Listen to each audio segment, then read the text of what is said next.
Okay, so I'm going to follow up my last video with the OM1 and the 90mm macro. One thing I noticed about shooting the OM1 the other day was from the viewfinder trying to shoot with the Ninja. I don't understand it. I've gone through it this morning.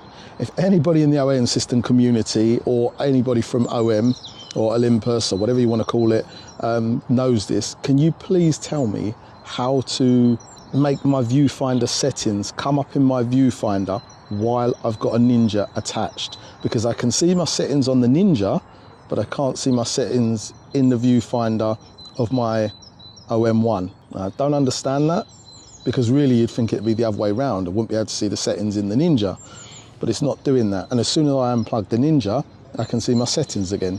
So definitely it's the Ninja doing something through the HDMI to the camera, and I've looked in the HDMI and I can't find anything for that. So it would be really helpful if anybody can tell me. So that's one downside to the OM that I can see already. Not a bad downside, I suppose, because I can always stick the screen up so that I can see it, but it just means the screen's going to be way up in the air rather than the way I've got it, which is kind of sloped over. Also, like I said, it's trying to find those buttons when I need them, how I need them. I've now set the ISO button to the exposure compensation. So I've got two ISO buttons now, just in case my hands get a little bit handsy over the camera and I can't work out where to put my hands.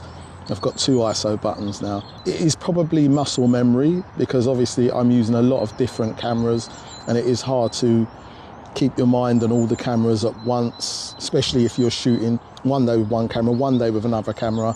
Very light system. Love the size of the system. It is really amazing, the OM. Also, one thing, like I said it in the last video, I was using human face detection and it caught the bee, which was really surprising to me. I didn't think it would do it and do it that easily. I will hopefully run through a few shots of what I actually got the other day. I missed a few, quite a few, but I got a fair decent amount in the short space of time. In the 30 seconds, while I was, well, shooting for a bit longer than that, say like 2 minutes in one place, I definitely got at least, I'd say at least 7 or 8 good keepers in 2 minutes. That's not bad at all. And some of it was down to me not being able to see in my viewfinder where my focus point was, because like I said, my screen looks blank in the back of the viewfinder while I've got the Ninja attached. Editing those files was so much easier this time because I looked at it from a different perspective. I didn't try and edit it the same way as I'd edit my other files. I just took my time, didn't go as aggressively as I normally would. I am quite aggressive with my editing on the Nikon and the Canon files, but then I kind of thought about it and I thought, well, it's a crop sensor, so it can't really take as much of a beating as a full frame sensor would be able to, and it's not supposed to be able to be quite honest. So I'm just treating the files differently, and I'm getting the one edit that I did after the bird edits I did the other day. So the one insect edit I've done, I was pleasantly surprised. I do need to stop down my aperture because I'm going to have to find out the best aperture for that lens. But to be honest, because I shot that at 4.5, again, that was quite impressive to think that it's out there. But you've got to remember, it's not really 4.5. If it's a 2 times crop, it's actually at f9. If you put it full frame equivalent, it's actually at f9. And I'm finding at that aperture, a lot of the insect is still out of focus. So the drop off is quite severe. So I'm going to have to probably stop that down to about I don't know, 5, 6, something like that.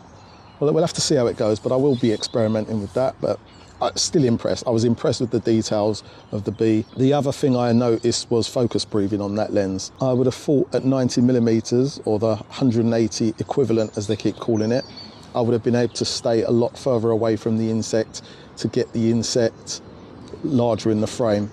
But as you see the other day, I frightened off the insect quite easily. That's why I like longer focal lengths, to be honest. I would love it if I had like a 1000mm lens that I could do a macro with, but that's not going to happen. To be honest, I wouldn't, because your hands would be shaking at that distance. I've noticed that there's not a lot of...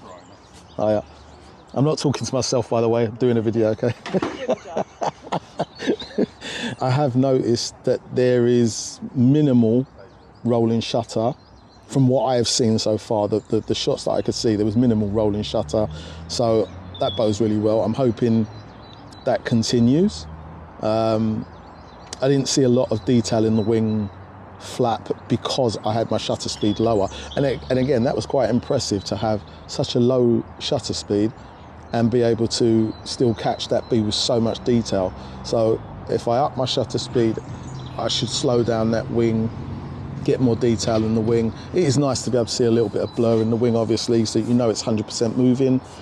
But I also like to see details in those wings as well, so that you can see the pattern in the wing. That would be nice as well. But anyway, yeah, I'm really quite impressed with the system so far. Doubting it a little bit right at the beginning. And also, again, it's learning the camera. So it was freaking me out a little at the beginning. I'll get better. I know I will. It's just a case of me persevering.